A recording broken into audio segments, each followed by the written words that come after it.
Bonjour, c'est Josiane Joyce. Alors une vidéo qui n'a rien à voir avec le paranormal, les sciences occultes, la neuropsychique, voilà. En 1988 a eu lieu le premier Téléthon. Et Fabienne et moi, ma fille, elle n'était pas malade à l'époque, pas du tout, elle avait 18 ans.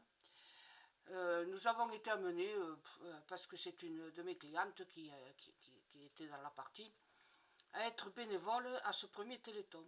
Et on a passé toute la nuit au Capitole. C'était pas facile, hein, c'était très fatigant. Et alors, quelques temps plus tard, à la fin 1990, c'est ma fille qui est tombée malade, une maladie auto-immune qu'on appelle myopathie inflammatoire. Ça détruit les muscles. Elle pouvait ni se lever, ni marcher, ni s'habiller, ni manger, toute seule, elle pouvait rien faire. Donc, je ne vous parle pas de péripéties au niveau médical. Et il s'est avéré que ma fille ne pouvait même pas monter les escaliers, puisque c'est moi qui l'ai montée sur le dos au 4e étage sans ascenseur. Et puis, voilà, elle pouvait rien faire. Hein. Elle marchait tout juste un ou deux pas dans la maison, dans l'appartement, au 4e étage, comme je vous ai dit. Et elle restait 23 heures sur 24 au lit, une heure à peine pour manger le midi et le soir, et elle ne pouvait pas tenir sur le canapé pour regarder la télé. Il fallait l'entourer de coussins, d'oreillers, de tout, quoi, pour qu'elle puisse tenir. Alors vous imaginez un peu le genre de maladie.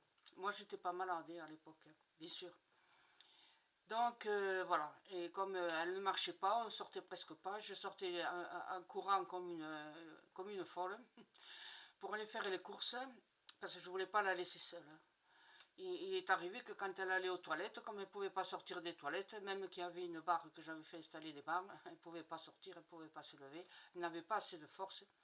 Je partais, je l'avais mise sur les toilettes, parce qu'elle en avait besoin, et je revenais, presque une heure après, elle était toujours aux toilettes, hein. Elle ne pouvait pas en sortir. Alors vous voyez dans quel état elle était. Alors bien sûr, pérégrination médicale, je ne vous parle pas de ça. Je vous parle que en fin 91, comme on ne pouvait pas sortir et tout ça, on a quand même été, une fois, j'ai réussi à la descendre difficilement pour la mettre dans la voiture, on a été à une journée Téléthon, là, une AFM, quoi, Téléthon. Et donc, il y avait quelques personnes malades parmi cette journée. Il y avait des personnes malades de l'AFM, l'association des myopathes, parce que sa maladie relevait de l'association des myopathes. La myopathie inflammatoire, c'est une maladie auto-immune, mais elle n'affecte que même pas 500, et encore à tout casser, 500 personnes dans toute la France. Elle est plutôt rare. C'est pour ça qu'elle relevait, puisqu'elle affectait les muscles, elle relevait de l'association des myopathes. Et donc, on a rencontré un monsieur qui était sur un fauteuil électrique et il discutait avec Fabienne. Et Fabienne, bien sûr, elle était assise parce qu'elle ne pouvait pas rester longtemps debout, hein, donc même pas 3 minutes, elle ne restait pas debout. Et le garçon lui dit, le monsieur lui dit, eh bien, écoute, tu devrais être en fauteuil roulant. Ah non, ah non, ah non. Ma fille ne voulait pas, il n'était pas question, elle n'était pas malade. Oui, ça lui est arrivé, elle avait tout juste 20 ans, et pour elle, c'était pas possible d'être reconnue comme une malade, une grande malade. Alors que sa maladie faisait partie des affections de 30 de liste de sécu. Ceux qui sont au courant savent de quoi ils relèvent.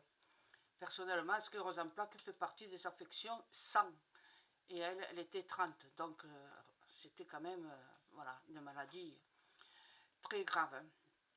Et alors, à force de discuter avec elle, il lui a dit, mais tu ne te rends pas compte, il faudrait que tu aies un fauteuil parce que tu seras libre, tu seras indépendant, tu pourras faire ce que tu veux.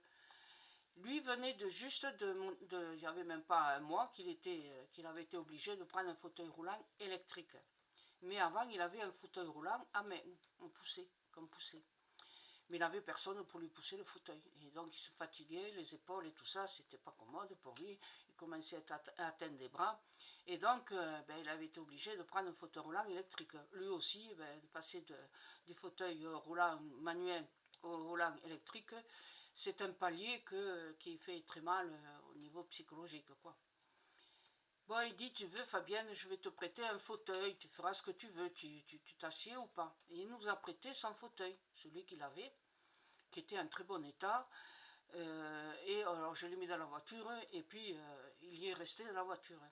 Et puis un jour je lui ai dit à Fabien, écoute, j'en ai assez, tu ne peux pas rester confiné assis sur une chaise dans la voiture en attendant que je revienne des courses. Donc j'ai réussi à la faire asseoir sur le fauteuil roulant et je l'ai poussé. Alors ceux et celles qui poussent une personne âgée ou n'importe qui avec un fauteuil manuel, ils savent de quoi je parle. C'est très très très dur. D'autant plus que ma fille, ayant pris beaucoup de cortisone, puisque c'est anti-inflammatoire, pour la sortir de là, elle était passée de 54 kg à 94. Alors vous imaginez le poids que je devais porter sur mes épaules quand je montais les 4 étages. J'étais épuisée. Donc, je la poussais. Et quand on allait au supermarché, elle tenait le chariot devant elle et moi, je la poussais avec le fauteuil. Alors vous imaginez le petit train. Enfin bref, on n'avait pas l'air con, hein. Franchement, il n'y a pas d'autre mot. Hein. Mais bon, c'est nous qu'on le pensait. Les gens, il y en avait qui riaient, qui se tournaient pour rire, mais d'autres, voilà, avaient été compatissants. Et alors on a commandé un fauteuil roulant électrique. Mais un fauteuil roulant, à l'époque, il fallait plus de 6 mois et demi pour qu'il vous parvienne. Voilà. Et alors à l'époque, les fauteuils roulants pour les enfants myopathes, un fauteuil pouvait coûter entre... Alors je vous parle en francs, hein, je n'ai pas fait la conversion, hein, je suis une ancienne, donc je parle en francs de l'époque. Hein. Le fauteuil électrique coûtait à l'époque entre 11 et 14 000 francs, même c'était plutôt la moyenne 12 500, 13 000 quoi. Et il n'était pas pris en charge par la sécurité sociale. Et l'association qui venait de se créer en 88, qui avait donc réussi, enfin, elle s'est créée en 86 par là, ou 85, elle avait réussi à trouver à France Télévisions une oreille attentive pour faire le premier téléthon. Pour les enfants myopathes, eh ben, elle faisait venir les fauteuils roulants des USA. Vous imaginez combien ça coûtait? Eh oui. Et de plus, la sécurité sociale ne remboursait pratiquement pas ces fauteuils. Personnellement, il a fallu à Fabienne un fauteuil roulant électrique, mais pliable, parce que je n'avais qu'une petite voiture. Enfin, une Chippie, elle était neuve, ma Chippie, hein, je venais de la voir, c'était ma première voiture neuve. Et quand je suis allée la chercher, j'ai dit à ma fille, c'est la première, mais j'avais déjà 40 et quelques années, 44, oui. Ben, c'est la première voiture neuve, espérant que ce ne sera pas la dernière.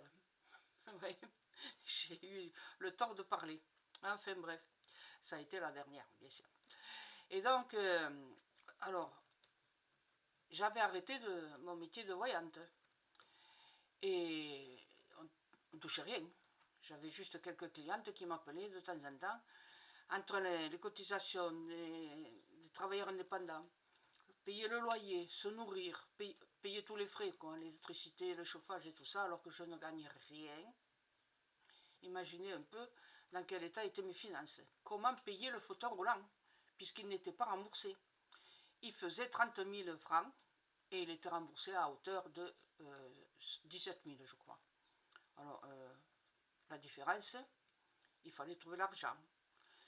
Et je me suis battue longuement pour avoir la différence. Alors, comme j'arrêtais de travailler et que je n'étais pas riche, que j'avais déclaré des revenus à zéro pratiquement, j'ai compris qu'il fallait que je demande l'allocation, à la sécurité sociale, une allocation spécifique, là, voilà. Et j'ai fait un dossier, il a fallu monter le dossier, tout ça, mettre toutes les preuves de loyer, d'électricité, de tout ça. Les dettes qui commençaient à s'accumuler, parce que le peu d'argent que j'avais de côté, ben, il était parti. Et ma fille ne touchait rien, puisque l'allocation adulte handicapé, elle est arrivée au bout de 14 mois, et l'allocation tierce personne, puisqu'elle était malade à 80%, enfin, au début, ils ne lui ont pas donné 80%, il a fallu encore me battre pour qu'elle ait les 80% qu'elle avait droit. Et donc on a attendu, là c'était presque 19 mois. Et pendant tout ce temps, les dettes se sont accumulées, je gagne presque rien. Juste quelques bonnes clientes et bons clients qui savaient que j'étais valable et qui me rappelaient. Ils m'avaient vu à Télé Toulouse, ils m'avaient appelé et puis j'avais une certaine petite clientèle de gens raisonnables. Je ne pouvais pas faire la publicité. Je m'étais arrêtée d'être inscrite voyante, professeure indépendante. Et donc voilà. pour avoir donc le fauteuil roulant électrique de ma fille en 1992, ouais, début 92, 93, il m'a fallu donc demander les prestations, enfin le remboursement normal de la sécurité sociale, ensuite les prestations extra-légales, qui sont un petit plus, mais il manquait encore des sous. 6500 francs encore. Eh bien, vous savez pas, j'ai été obligée de faire un crédit. J'ai acheté le fauteuil roulant électrique de ma fille avec un crédit. Je ne sais pas comment je l'ai obtenu. Dans la situation financière que j'étais. Ne me demandez pas, je ne m'en souviens pas. Enfin, je ne veux pas m'en souvenir. Alors, chérie Bibi qui se met à rembourser les fauteuils électriques, ben, elle a bien raison. Parce que depuis tout ce temps, alors ma fille est restée jusqu'en 2006 à peu près, un fauteuil roulant électrique. Quelle liberté ça lui a donné. Quand on allait au supermarché, hop, elle filait, et puis allait voir les uns, les autres, discuter. Elle était en fauteuil électrique, elle était indépendante. Il n'y avait pas maman pour la pousser. Et il faut dire qu'elle était quand même, elle est tombée malade à l'âge de 20 ans, 23, 24, 25 ans, elle était indépendante. Et donc, quand moi j'ai commencé à souffrir de la sclérose en plaques, eh bien, ça devait être en 2007 à peu près. Elle, comme elle était beaucoup mieux, elle avait beaucoup de cortisone et tout ça, elle a dit, maman, j'arrête le fauteuil, je peux rester, voilà. Donc elle marchait et puis il suffisait qu'elle se repose pendant 5-10 minutes assise sur n'importe où, sur un muret, sur un rocher, sur n'importe quoi. Et elle pouvait se reposer un peu et repartir pour marcher encore 1 kilomètre, quoi. Voilà, et encore. Voilà. Voilà ce que c'est que les fauteuils roulants.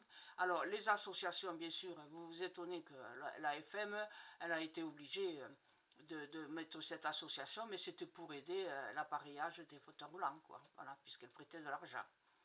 Bon, il faut dire que pour nous, elle nous a rien prêté. Enfin, elle nous prêtait de l'argent à condition que je rembourse tout ce qu'on m'avait prêté une fois que j'aurais obtenu de l'aide, de crédit, de ceci, de cela. Alors, j'ai pas voulu de ça et j'ai laissé tomber. Mais maintenant, ils ont changé et ils aident bien les gens. Donc, n'hésitez pas, dès que vous voyez le Téléthon en décembre à la télé, FR3, FR2, enfin la 2 et la 3, envoyez un chèque. Si vous ne savez pas qui est malade de cette maladie, hein, ben voilà, vous savez que ma fille, elle a une myopathie inflammatoire. C'était il y a 33 ans. Voilà, ça a changé. Et je viens d'apprendre donc sur la télévision, chérie Bibi, il rembourse les fauteuils roulants. Voilà, il en a fallu du temps. Hein. Il a fallu beaucoup de souffrance pour beaucoup de familles. Merci d'avoir écouté jusqu'au bout cette vidéo. À bientôt. Au revoir.